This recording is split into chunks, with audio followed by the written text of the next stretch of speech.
সময়ের সাথে সাথে কাঁথা স্টিচের তো চাহিদাও একরকম বেড়েছে। তো সেইখানে একটা তো চ্যালেঞ্জ রয়েছে, প্রতি মুহূর্তে একটা প্রতিযোগিতা রয়েছে। এই প্রতিযোগিতাটাকে কিভাবে তুমি মানে ধরে রেখেছো? মানে অন্য জায়গায় ধরো একটা ভালো প্রোডাক্ট দিচ্ছে, তুমিও দিচ্ছ, কেন বনলতা বুটিকে মানুষ আসছে? আমার কাজের সূত্র বীরভূমেই, এবং সেটা অবশ্যই কাঁথা স্টিচ দিয়ে। মানে আমি বনলতা বুটিকের কর্ণধার, তো আমার যে কাজের পরিধি সেটাও আমার কাঁথা স্টিচের কাজ নিয়েই করি, এবং মোটামুটি 700 থেকে 800 মানে কাঁথা কাজের মেয়ে আমাদের সাথে কাজ করে।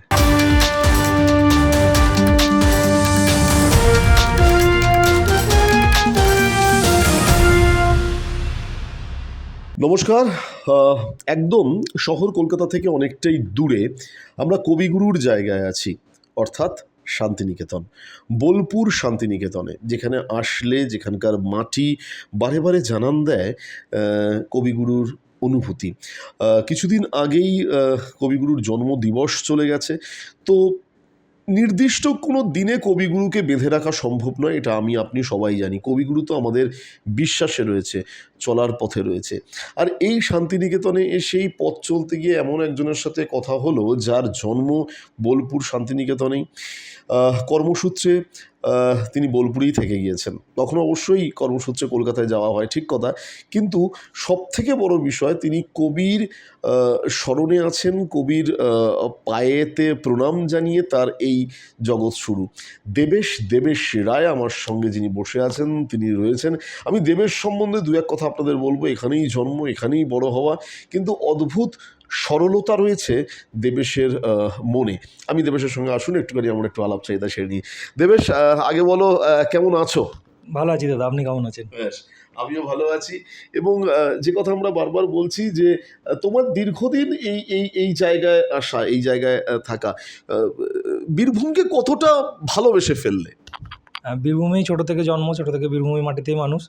তো বীরভূম ছাড়া অন্য কথা ভাবতে পারি না। ভাবতেই পারো না। লাল মাটির দেশ বীরভূম। লাল মাটির দেশ বীরভূম, একদম মানে খুব দারুণ কথা একটা দেবেশ বলেছে যে লাল মাটির দেশ বীরভূম, বীরভূম ছাড়া অন্য কিছু ভাবতেই পারি না। বীরভূমকে ভালোবেসে ফেলেছো। বীরভূমে কবিগুরু ছাড়া আর কি কি, মানে আমরা সবাই জানি বীরভূমের কাঁথা স্টিচ থেকে শুরু করে বীরভূমের সোনাঝুরি, শান্তিনিকেতন, সব কিছুর মধ্যে ফেভারিট তোমার কাছে কি? আমার কাজের সূত্র বীরভূমেই, এবং সেটা অবশ্যই কাঁথা স্টিচ দিয়ে। মানে আমি বনলতা বুটিকের কর্ণধার, তো আমার যে কাজের পরিধি সেটাও আমার কাঁথা স্টিচের কাজ নিয়েই করি, এবং মোটামুটি 700 থেকে 800 মানে কাঁথা কাজের মেয়ে আমাদের সাথে কাজ করে। বাহ! লক্ষ্য রাখবেন, বনলতা বুটিক 700 থেকে 800 মহিলা কাজ করছে ওর নেতৃত্বে এই বীরভূমে। আসুন এই কাজের দিকটা একটুখানি অবশ্যই শুনতে চাইব। 700 থেকে 800 কাঁথা স্টিচ নিয়ে কাজ করা চারটিখানি কথা নয়। দেবেশ, কীভাবে শুরু হয়েছিল এই বনলতা বুটিকের কাজ করা? আমি প্রথমে রাহুলদার চাকরি করতাম, তো তারপর সেই চাকরি ছেড়ে দিয়ে আমি কাঁথা স্টিচের বিজনেস করি। এবং যেহেতু এটা স্বনির্ভর প্রক্রিয়া, এবং 700 থেকে 800 কাঁথার মেয়েকে নিয়ে আমি কাজ করাই, তো মানে আমি কাজ দিয়ে দিই বিভিন্ন রকম। প্রথমে ওটাকে মানে ছাপা হয় আমাদের পেপারের ওপর, তারপর সেটাকে আমরা গ্রামের মেয়েদেরকে দিয়ে কাজ করাই, এবং এটার জন্য অলমোস্ট 800 মেয়ে এই কাজটার সাথে যুক্ত। এবং শুধু মানে অবশ্যই নারীরা তো কাজ করছে, এবং তার সাথে ছেলেরাও কিন্তু প্রবলভাবে অ্যাক্টিভ। যেরকম আপনার কাঁথার কাজে যেগুলো ওয়াশ করতে হয়, কাঁথার কাজে পালিশ হয়, যেগুলো আঁকতে হয়, এগুলোতেও কিন্তু তার সাথে আমাদের ছেলেরাও যুক্ত আছে এবং অনেক মহিলাও যুক্ত আছে। বাহ! শুনলাম যে কিভাবে কাজ করছে, এবং প্রায় 700 থেকে 800 জন মহিলা কাজ করছে। একেবারে সেই কর্মসংস্থানের জায়গা তুলে ধরছে দেবেশ। দেবেশ, সময়ের সাথে সাথে কাঁথা স্টিচের তো চাহিদাও একরকম বেড়েছে। তো সেইখানে একটা তো চ্যালেঞ্জ রয়েছে, প্রতি মুহূর্তে একটা প্রতিযোগিতা রয়েছে। এই প্রতিযোগিতাটাকে কিভাবে তুমি মানে ধরে রেখেছো? মানে অন্য জায়গায় ধরো একটা ভালো প্রোডাক্ট দিচ্ছে, তুমিও দিচ্ছ, কেন বনলতা বুটিকে মানুষ আসছে, বা বনলতা বুটিকের কোয়ালিটিটা কোন জায়গায় অন্যদের থেকে আলাদা? আমরা সবসময় কোয়ালিটি মেনটেন করি, মানে আমাদের ট্যাগলাইনই থাকে কম দামে ভালো জিনিস। তো এবং ডিজাইনও যেটা হয় সেটা আমরা চেঞ্জ করি। মানে ধরুন আজকে আমরা যে ডিজাইনটা মানে বের করেছি, সেটা দেখা যাচ্ছে 2 মাস বা 3 মাস পর ওটা তো কপি প্রোডাকশন হচ্ছে। তো আমাদের কাছে কিন্তু সবসময় প্ল্যান এ বি সি 3টে রেডি থাকে। যখনই প্রোডাক্টটা কপি হয় মার্কেটে, আমি কিন্তু আমার নেক্সট কপি মানে বের করে দিই প্রোডাক্টের। তো সেই চান্সটা কোনোভাবেই পাওয়া যায় না, এবং যেটাই আমি দিই বেস্ট প্রাইসে আপনি আমার কাছে পাবেন। কম কম দামে সঠিক জিনিস। কম দামে সঠিক জিনিস। এবং আমরা শহরে বিভিন্ন জায়গায় এক্সিবিশন করি, পশ্চিমবঙ্গে তো করে থাকি, পশ্চিমবঙ্গের বাইরেও যাই, এবং কলকাতাতে আমাদের হামেশাই এক্সিবিশন চলে। কলকাতায় আমার নিজস্ব কাউন্টারও আছে গড়িয়াতে। প্রত্যেক রবিবার আমরা গড়িয়াতে কাউন্টার করি। বাহ! এই যেটা বলছো এতদিন ধরে তোমার এই বনলতা বুটিক নিয়ে কাজ করা, সেক্ষেত্রে কাজটা কিভাবে শুরু হয়েছিল, মানে শুরুর দিনটা, এবং এখন একটা বিরাট কর্মজগৎ তোমার তৈরি হয়েছে, মানে প্রতিদিন কিভাবে কাজটা শুরু হচ্ছে, প্রতিদিন সকাল থেকে রাত অবধি চলছে নাকি? হ্যাঁ, কাজটা একদম ছোট থেকে শুরু করেছিলাম। প্রথমে আমি চাকরি করতাম, ফার্স্টেই বললাম। তো তারপর চাকরি ছেড়ে দেওয়ার পর আমি আর আমার মাসির মেয়ে সমাধি আমরা দুজন একসাথে কাজটা শুরু করি। তো শুরু করার পর একদম ছোট্ট থেকে শুরু করেছিলাম। আমার এখনও মনে আছে, মানে আমরা কাপড় কিনতাম, তো সেটাকে তারপর আঁকিয়ে গ্রামের মেয়েদেরকে দিয়ে করাতাম। তো সেখান থেকে আমাদের শুরু হওয়া। তারপর আস্তে আস্তে ওটা বাড়তে বাড়তে এখন এই জায়গায় এসেছে, এবং এই জন্য মানে প্রচুর মানুষের শুভকামনা আছে, এবং অবশ্যই আমাদের মানে সরকারের তরফ থেকেও আমরা বিভিন্ন রকম স্কিম পাই। আচ্ছা, এই সরকারের তরফ থেকে স্কিম পাচ্ছে অবশ্যই দেবেশরা, এটা একটা দারুণ জিনিস। আমি এই জায়গাটাই আসবো। অনেক সময় আছে, আপনারা জানেন যে রাজ্যে যে কটা জেলা আছে প্রচুর আর্টিসান রয়েছে, ক্ষুদ্র এবং কুটির শিল্পী যে রয়েছে, এই জায়গা থেকে ওরা কিন্তু স্কিম পাচ্ছে এবং কাজ করছে। শহরে যখন যাওয়া হয়, অনেক মেলায় বসে শহরে, শীতকালের দিকে বেশি বসে, সেই শীতকালে মেলায় নিজেদের এই প্রোডাক্টটা নিয়ে যাওয়া, বা এখানে এসে প্রচুর পর্যটক এখানে আসে কবিগুরুর এই জায়গায়, তো সেই দামগুলো কি ধরাছোঁয়ার মধ্যেই আছে তোমাদের? হ্যাঁ, দাম একদম ধরাছোঁয়ার মধ্যেই থাকে। মানে আমাদের কাছ থেকে আপনি একদম 100 থেকে প্রোডাক্ট পাবেন, যেটা অ্যাজ এ বুটিক যেরকম লোকজনের ধারণা থাকে যে বুটিক মানে একটা প্রচুর কিছু দাম, কিন্তু আমার বনলতা বুটিক কিন্তু তারপরও আপনি একদম 99 থেকে আমার প্রোডাক্ট শুরু হয়, আপ টু 12,500। তো এটা অবশ্যই মধ্যবিত্ত বলুন বা হায়ার ক্লাস বলুন, প্রত্যেকের সাধ্যের মধ্যে, এবং পুরোটাই হোলসেল রেটে আমরা প্রোভাইড করি। বাহ, 99 থেকে শুরু হচ্ছে, 12,500-এর মধ্যে বনলতা বুটিকের কিন্তু কাপড় পাওয়া যাচ্ছে, লেডিস জেন্টস বোথ, অর্থাৎ পুরুষ মহিলা নির্বিশেষে এখানে কিন্তু এই বনলতা বুটিকে কাপড় তৈরি হচ্ছে, প্রোডাকশন একেবারে নিজেদের। পুজো আসছে, যখন আমরা এই প্রতিবেদন করছি আর হয়তো কয়েকটা মাস বাদেই পুজো, পুজোর সময় কি চমক থাকছে বনলতা বুটিকের, কিছু বেস্ট কালেকশন থাকছে কি? একদম, এবার পুজোর সেরা কালেকশন থাকবে রেশম কোটার ওপর বিভিন্ন রকম কাজ, মানে শাড়ি, এবং তার সাথেও পিওরের প্রোডাকশান আমরা দিয়ে দিচ্ছি 5,200 থেকে, মানে 5200 উইথ সিল্ক মার্ক। মানে সিল্কের কোয়ালিটি নিয়ে মানুষজনের কোনো সন্দেহের অবকাশ নেই, সেখানে আমরা সিল্ক মার্ক প্রোভাইড করছি। এবং মাননীয় মুখ্যমন্ত্রী মমতা ব্যানার্জির অনুপ্রেরণায় আমরা কলকাতার বিভিন্ন রকম মেলাতে অংশগ্রহণ করতে পারি, এবং সমস্ত রকম সুযোগ সুবিধা আমাদেরকে সরকারের পক্ষ থেকে দেওয়া হয়। বাহ, আমরা শুনলাম কিভাবে বনলতা বুটিক কাজ করছে। বনলতা বুটিকের এটা হচ্ছে অবশ্যই কর্ম বিস্তার, সেভাবে কি কাজ করছে সেটা আমরা পেলাম। এবার আসুন দেবেশের সঙ্গে একটুখানি কাজ করি। দীর্ঘদিন ধরে যেহেতু কবিগুরুর জায়গা আছে, সুতরাং সমাজসেবাটাও কিন্তু দেবেশের মতো ছেলেরা ধীরে ধীরে করে যাচ্ছে। দেবেশ, তুমি খুব সমাজসেবামূলক কাজ করে থাকো, এখানে আসার পর আমরা সেইটাই শুনেছি। এবং তুমি যেটা বলছিলে যে ষষ্ঠীর দিন বাড়ির একেবারে প্রত্যন্ত মহিলাদের হাতে কাপড় তুলে দেওয়া হয়, এই প্রক্রিয়াটা কিভাবে শুরু হয়েছিল? এটা একদম ছোট, মানে যখন আমরা প্রথম শুরু করি, মানে মাত্র 50 জন মহিলাকে দিয়ে আমরা শুরু করেছিলাম। ওটা আমাদের গ্রামে যেখানে মেন আমাদের প্রোডাকশানটা হয়, সেখানে মহিলাদেরকে দিই মোটামুটি 50+ যারা নিডি মহিলা থাকে তাদেরকে আমরা শাড়ি বিতরণ করে থাকি। তো আজকের দিনে সেই জায়গাটা প্লাস মানে 1000+ পৌঁছাচ্ছে, মানে 1000+ মহিলাকে আমরা শাড়ি বিতরণ করে থাকি। আচ্ছা, এবং সেটা অবশ্যই চতুর্থী বা ষষ্ঠী যে দিনটা আমাদের ক্যালেন্ডারে পড়ে সেই দিন আমরা দিই। দেবেশ, প্রত্যেক মানুষের মধ্যেই একটা সমাজসেবামূলক কাজ করবার একটা একটা একটা অদ্ভুত একটা মেন্টালিটি রয়েছে। তোমার মধ্যে এই ভাবনাটা কিভাবে এলো যে আমি সমাজের জন্য কাজ করব? কিভাবে এলো? বাড়িতে বাবা মাকে দেখে, না অন্য কাউকে দেখে, কিভাবে এলো? এটা ছোটো থেকে এসছে, অবশ্যই বাড়ি থেকে তো হবেই। মানে আমার বাড়ির পরিবারেও এখানে সমাজসেবামূলক কাজকর্ম হয়।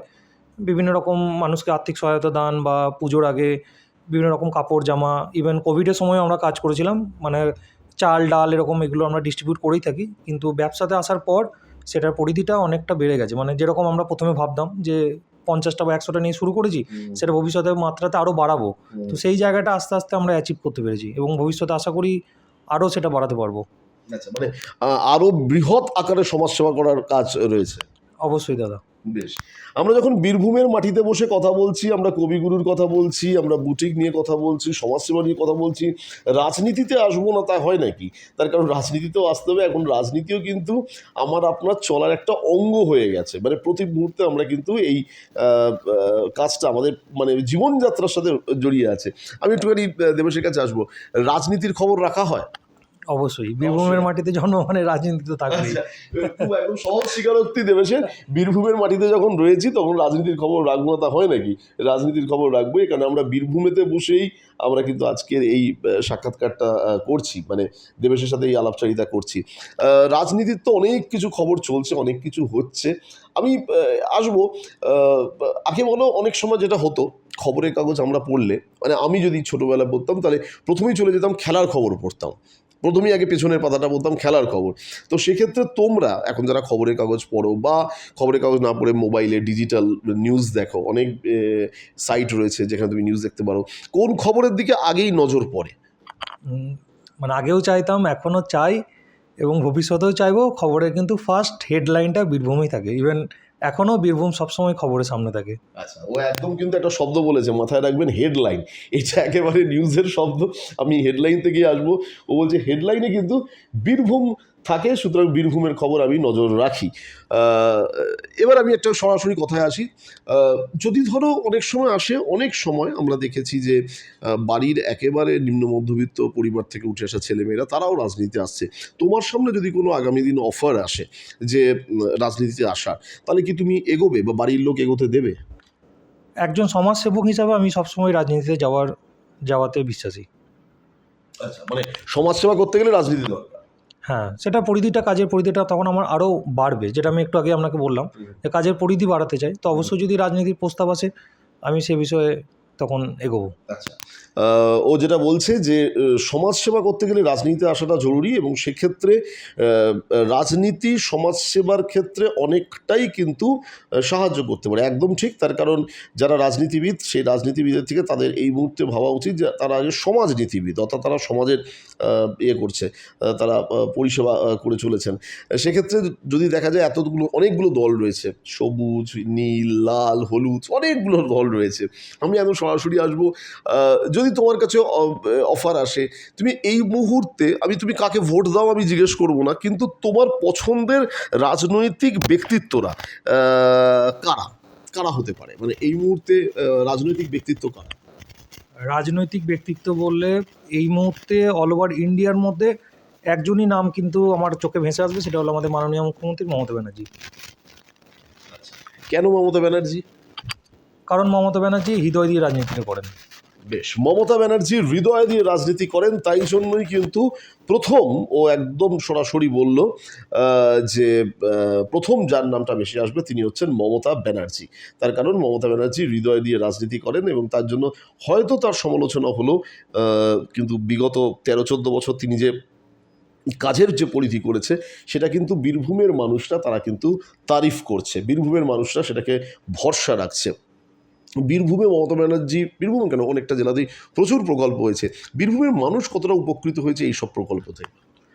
আমি মনে করি বীরভূমের মানুষ সমস্ত দিক দিয়ে উপকৃত হয়েছে, কারণ আমাদের 90s জন্ম, তো সেই জন্য আমি এর আগে যে দল ছিল বামফ্রন্ট, তো তাদের সেই অত্যাচার বা ওগুলো আমরা নিজের চোখে দেখেছি। তো তারপর যখন মানে দল আসে, তার আগে ছাত্র জীবনে আমি রাজনীতি করেছি, কলেজ জীবনেও আমি রাজনীতি করতাম, তখনই আমাদের দিদি ক্ষমতায় সরকার এসেছেন। তো তারপর থেকে টোটাল বীরভূমের পরিকাঠামোই চেঞ্জ, রাস্তাঘাট থেকে শুরু করে সমস্ত দিক থেকে, রাস্তাতে লাইট বলুন, যত রকম আমাদের প্রকল্প আছে, পুরো বীরভূম চেঞ্জ হয়েছে। এবং সেটা আমি না, মানে আপনি বীরভূমে আনাচে কানাচে প্রত্যন্ত অলিগলি গ্রামগঞ্জ যেখানেই যাবেন সবাই কিন্তু এক কথাই দিদির জন্যই বলবেন। আচ্ছা, মানে রাস্তাঘাট থেকে শুরু করে আর অন্যান্য পরিষেবা সব কিছুই চেঞ্জ হয়েছে, সমস্ত দিক দিয়ে, রাস্তাঘাট থেকে শুরু করে বাড়ি থেকে আরম্ভ করে সমস্ত দিক দিয়ে মানুষের মানও উন্নত হয়েছে। মানুষের মান অনেক উন্নত হয়েছে, আগের থেকে অনেক উন্নত। তোমাকে তাহলে যদি রাজনীতির কোনোদিন সুযোগ আসে, সেক্ষেত্রে পছন্দের দলটা তৃণমূল কংগ্রেস হবে নাকি?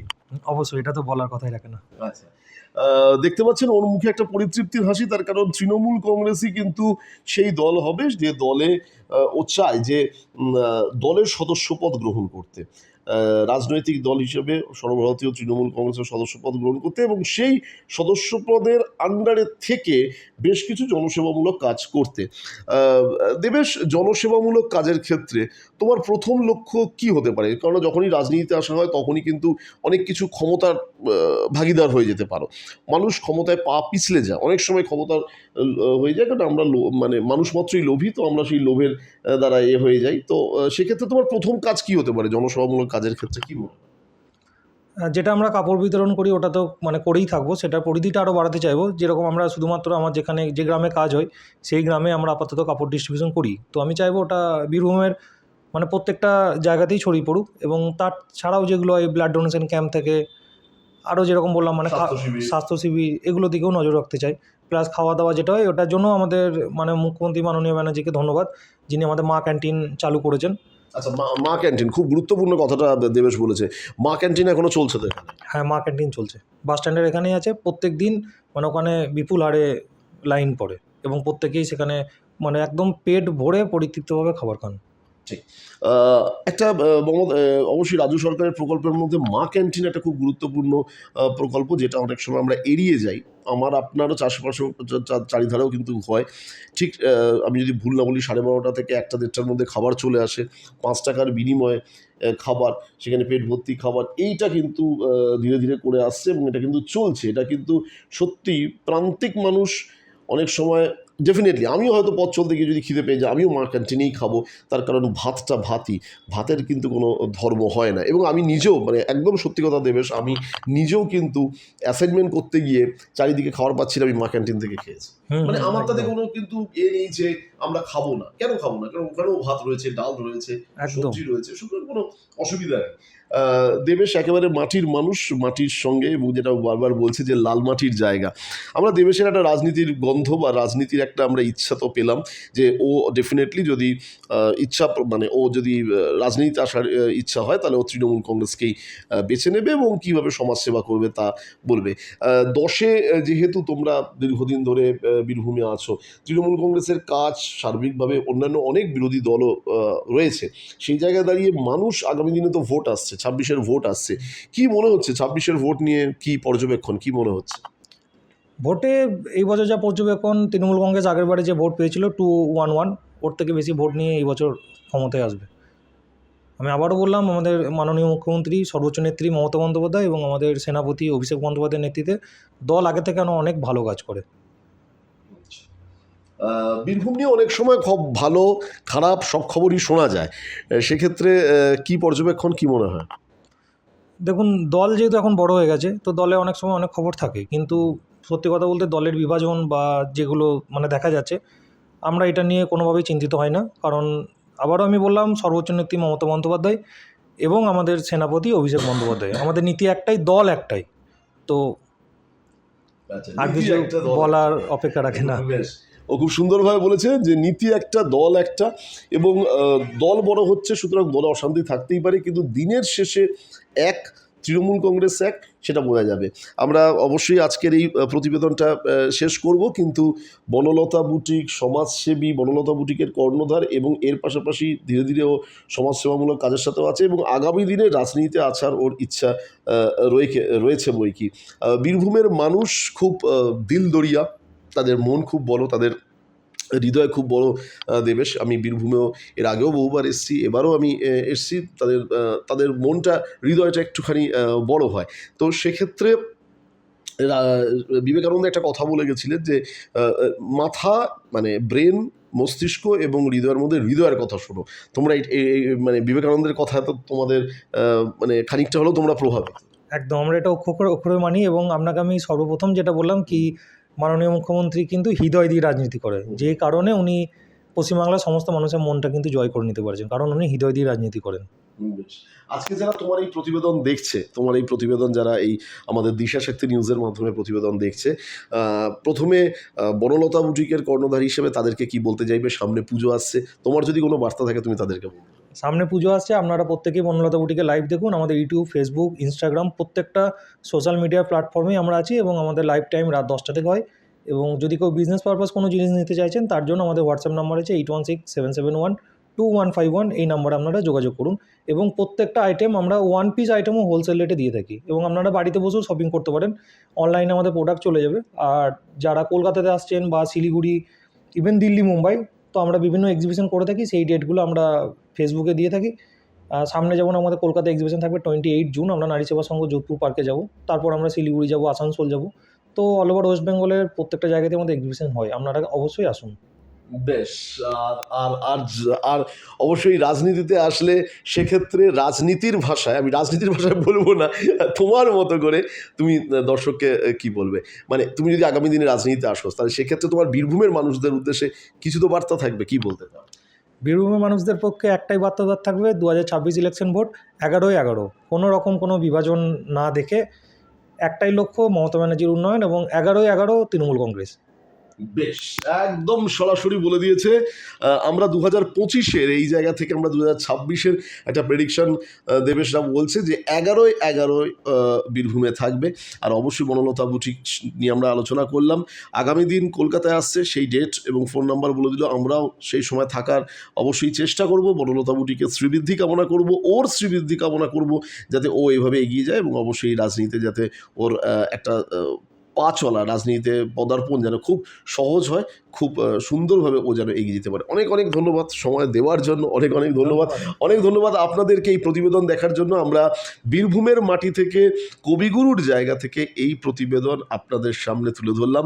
দেবেশের মতো তরুণ তুর্কি, তারা রাজনীতি নিয়ে কী তাদের পর্যবেক্ষণ, সমাজনীতি নিয়ে কী তাদের পর্যবেক্ষণ, আমরা এই ছবি তুলে ধরলাম। আপনারা দেখতে থাকুন দিশা শক্তি নিউজ।